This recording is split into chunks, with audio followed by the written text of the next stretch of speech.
Hey folks, David Twible, the Old Soul CFI here with you today on another work trip in the King Air to rainy McCook, Nebraska. Today I have a thought for you regarding speed on cross countries. I was on a long train trip once with some friends, and one of my friends out of desperation piped up and said, if this train went twice as fast, we'd get there in half the time. I sat back and thought about that for a second. It was a 12-hour train trip, and that would have cut us down to 6 hours, which would have been pretty nice.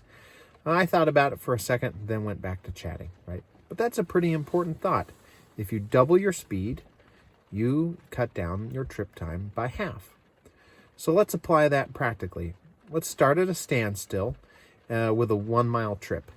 If you go 1 mile per hour, it's going to take 1 hour to make the trip. That's pretty easy, right? If you double your speed to 2 miles per hour, well, now you're down to half an hour for your trip. You just saved yourself a good little bit of time. Double your speed again to 4 miles per hour, and you're down to 15 minutes. Double your speed again to 8 miles per hour, you're down to 7.5 minutes. So just a few doublings, and we really saved a lot of time on that little trip. Let's think about that in terms of airplanes now. Let's say you did your training in a little 172 like most of us have, and you're going around at 100 knots. You've got a 100-mile trip to make, and it's going to take you 1 hour to make that trip.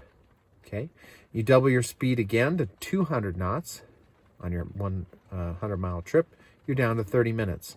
What did it take to double that speed, though?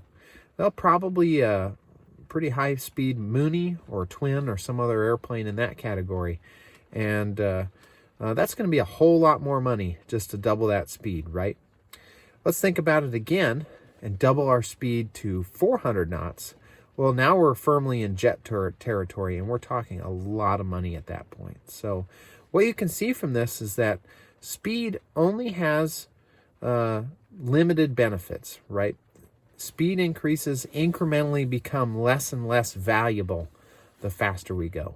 Perfect example of that, we used to fly some airplanes over to another airport for dinner some nights. I would leave first in my Luscombe because I was the slowest at 100 miles an hour. And then the 172 would follow a few minutes behind that. And the 182s and the Bonanzas would follow a few minutes after that. And we'd all get there about the same time.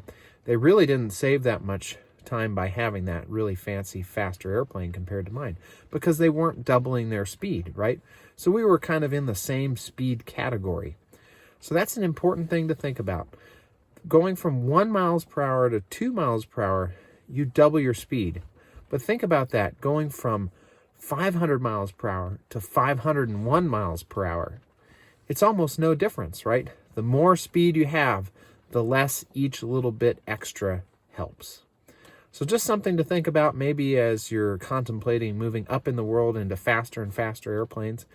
Look at what kind of speed saving or time savings you're actually going to make with that extra speed, and take that into account in terms of what might be practical to you or not. Hope you have a great day. We'll talk with you next time.